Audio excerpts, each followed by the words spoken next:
जय श्री कृष्ण। 27वां अध्याय दृढ़धन्वा का तप एवं स्वर्ग गमन। एक वानर की कथा। श्री नारायण बोले कि हे नारद जी, इस प्रकार वाल्मीकि मुनि के कहकर चुप होने पर दृढ़धन्वा राजा ने उनको नमस्कार किया। फिर भक्ति पूर्वक अपनी स्त्री सहित मुनि का पूजन किया। पूजा को अंगीकार कर मुनि आशीर्वाद देते हुए बोले, हे राजन, तेरा कल्याण हो। अब मैं पापनाशिनी सरयू नदी को संध्या करने के लिए जा रहा हूँ। इस समय सायकाल हो गया है। ऐसा कह वाल्मीकि मुनि तत्काल चले गए।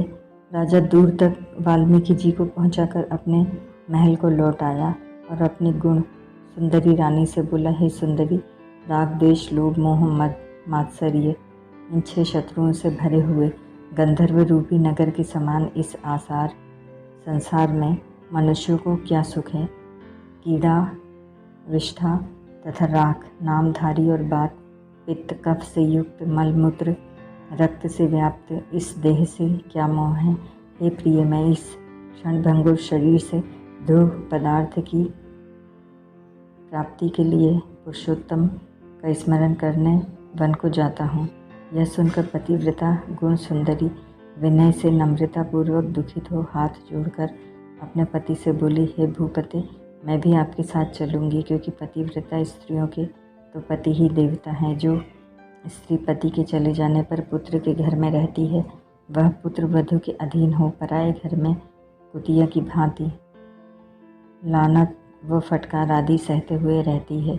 पिता भाई और पुत्र सभी थोड़ा ही साथ देते हैं, परंतु सब कुछ वस्तु देने वाला एकमात्र पति ही होता है। तो फिर ऐसे पति भर्ता के साथ कौन सी स्त्री न जाएगी। इस प्रकार अपनी प्रिया के वचन मात्र मानकर पुत्र को राज्य अभिषेक कर स्त्री सहित शीघ्र ही मुनियों की भांति वन को चला गया। दोनों स्त्री पुरुष हिमालय के निकट गंगा तट पर रहने लगे।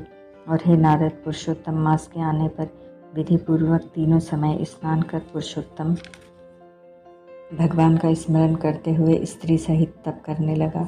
ऊपर को दोनों हाथ किए बिना किसी सहारे पैर के अंगूठे के बल पर खड़ा हो आकाश में दृष्टि लगाए निराहार रहकर राजा श्री कृष्ण को जपने लगा। इस प्रकार व्रत की विधि से स्थित हुए तपोनिधि राजा की पतिव्रता रानी उसकी सेवा में तत्पर रहती थी। ऐसा करते हुए पुरुषोत्तम मास के बीतने पर वह वहाँ छोटी छोटी घंटिकाओं के जाल से बचता हुआ एक सुशोभित विमान आया। पुण्यशील और सुशील दोनों हरिगणों के सहित आए हुए उस विमान को देखकर राजा स्त्री सहित आश्चर्य में पड़ गया।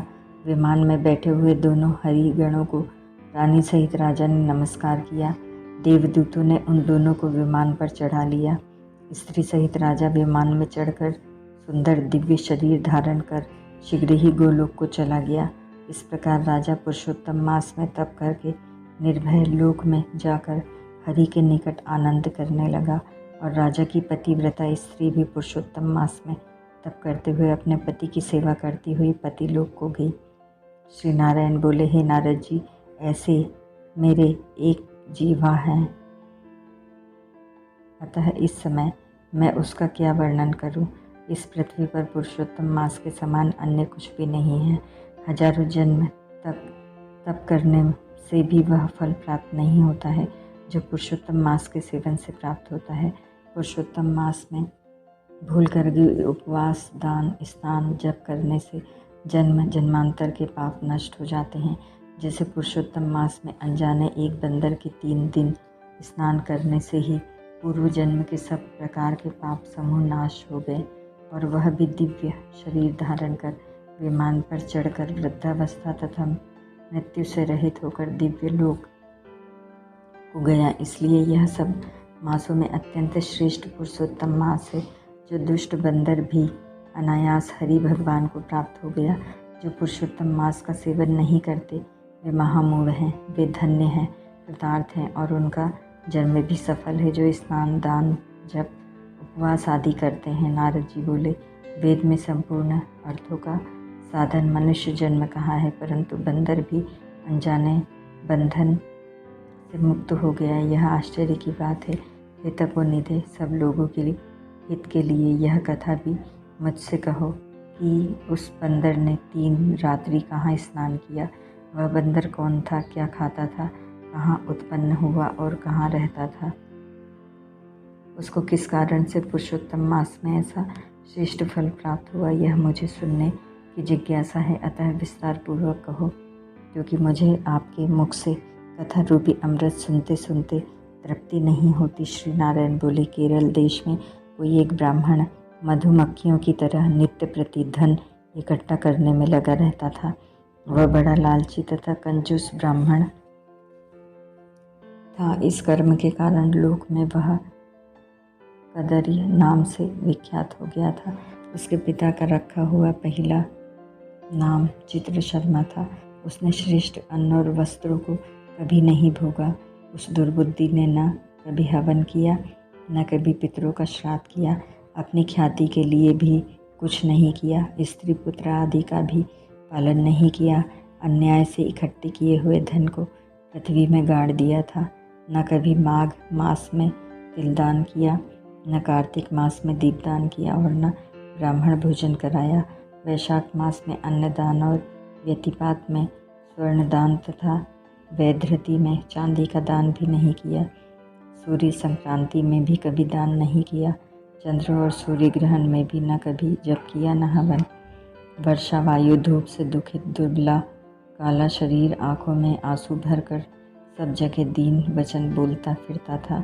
वह मूर्ख धन के लोभ में सदा पृथ्वी पर विचरता हुआ बार बार कहता था कि मुझ गरीब ब्राह्मण को कोई कुछ दे दो। वह ब्राह्मण सायंकाल गो दोहते समय तक कहीं भी नहीं बैठता था। वह जहाँ भी जाता लोग धिक्कारते थे। इससे वह जला भुना उद्विग्न मन वाला घूमता फिरता रहता था। उसका मित्र वन में विचरने वाला एक माली था, कदर्य ब्राह्मण। उससे बार बार रो रो कर अपना दुख कहता था कि नगर निवासी लोग मेरा बड़ा तिरस्कार करते हैं, अतः इस नगर में मेरा अब रहना उचित नहीं है। इस प्रकार कदर्य ब्राह्मण की अत्यंत दीन वाणी सुनकर माली को दया आ गई। शरण में आए हुए ब्राह्मण को दीन जान दया करता हुआ माली बोला, है कदर्य, तुम मेरी इस बाड़ी में रहो। सब लोगों से तिरस्कृत ब्राह्मण कदर्य माली का वचन सुनकर आनंद से उस बाड़ी में रहने लगा। नित्य उस माली के साथ रहता और उसकी आज्ञा का पालन करता था, जिससे वह माली का विश्वास पात्र हो गया। माली ने उस ब्राह्मण को अपना समझकर अत्यंत विश्वास के साथ वाटिका संभाल दी और अपने सब काम का भार उसे सौंप दिया। माली अपनी बाड़ी की चिंता को छोड़कर राजमहल में नौकरी करने लगा। राजद्वार में कार्य अत्यंत होने से माली पराधीन हो गया और अपने बाग की ओर नहीं जाता था। इधर कदर्य फलों को निर्भय होकर आनंद से खूब खाता था और बाकी के बचे फलों को बेच देता था तथा उनकी बिक्री का सब धन निर्भय होकर स्वयं ही रखता था। जब कभी माली पूछने लगता तो उसके आगे असत्य बोलता था कि मैंने नगर में फिर फिर कर भिक्षा मांग मांग कर व खाकर आपके वन की रात दिन रक्षा की है। मेरे पीछे से बाड़ी के फलों को पक्षी आकर खा जाते थे। देखो, बाड़ी की रखवाली करते हुए मैंने कितने पक्षी मार दिए, जिसके मांस और पंख सब जगह पड़े हैं। माली उनको देखकर अत्यंत विश्वास कर चला जाता। इस प्रकार बुढ़ापे से जर्जर शरीर वाले दुर्बुद्धि कदर्य को रहते 27 वर्ष बीत गए। फिर वह मूढ़ बुद्धि कदर्य वहीं मर गया। उसे लकड़ी और अग्नि तक नहीं मिली। बिना भोगे पाप नहीं मिटते, ऐसा वेद के ज्ञाता पंडित कहते हैं। वह ब्राह्मण मरने पर हाहाकार करता हुआ यमदूतों के मुग्दरों की मार खाता हुआ महाभयंकर यम मार्ग को चला। अपने किए हुए कुकर्मों को याद करके प्रलाप करता था। अहो, मेरी दुर्बुद्धि मृग तृष्णा जैसी हो गई। इस पवित्र भारत खंड में देवताओं को भी दुर्लभ ऐसा मनुष्य देह प्राप्त हुआ, जो धन के लोभ से फंसकर मैंने कुछ भी नहीं किया, व्यर्थ ही जन्म खोया, और जो मैंने बहुत दिन तक धन इकट्ठा किया वह भी सब दूसरों का हो गया। इस समय मैं पराधीन होकर काल के पास में बंधा हुआ क्या कर सकता हूँ। मनुष्य जन्म प्राप्त करके कुछ भी शुभ कार्य नहीं किया, न दान हवन तप किया, न माघ मास में मकर के सूर्य में गंगा स्नान किया, न पुरुषोत्तम मास के अंत में 3 दिन उपवास किया और न कार्तिक मास में तारागणों के रहते हुए समय प्रातःकाल स्नान किया। मैंने पुरुषोत्तम पुरुषार्थ का देने वाला मनुष्य शरीर भी खा पी कर पुष्ट नहीं किया। आश्चर्य है कि मेरा इकट्ठा किया हुआ सब धन पृथ्वी में ही गड़ा हुआ रह गया। मुझ दुष्ट बुद्धि ने जीवन पर्यंत जीवों को कष्ट दिया। मैंने कभी भी अपनी जठराग्नि को अन्न से तृप्त नहीं किया, कभी भी खर्च करके श्रेष्ठ वस्त्रों से शरीर को नहीं ढका, न समाज के लोगों को, न परिवार को, न बंधु बांधव, बहन भांजा, जमाई, पुत्री, पिता, माता, छोटे भाई, पतिव्रता स्त्री, देवता और ब्राह्मण आदि किसी को कभी संतुष्ट ही किया और न मिठाई आदि से एक बार भी किसी को तृप्त किया। इस प्रकार विलाप करते हुए ब्राह्मण को यमराज के दूत यमराज के निकट ले गए। चित्रगुप्त उनके शुभ अशुभ कर्मों को देखकर अपने स्वामी धर्मराज से बोला, महाराज, धन का लोभी यह कदर ये ब्राह्मण अधम है। इसने माली का विश्वास पात्र बनकर विश्वासघात किया। यह स्वयं फलों को चुरा कर खाता था और शेष चुराए हुए फलों को धन के लोभ से बेच देता था। अतः इसके ऊपर पहले फल चुराने का पाप और दूसरा अत्यंत विश्वासघात का पाप, ये 2 पाप अत्यंत उग्र हैं। इसके और भी अनेक पाप हैं।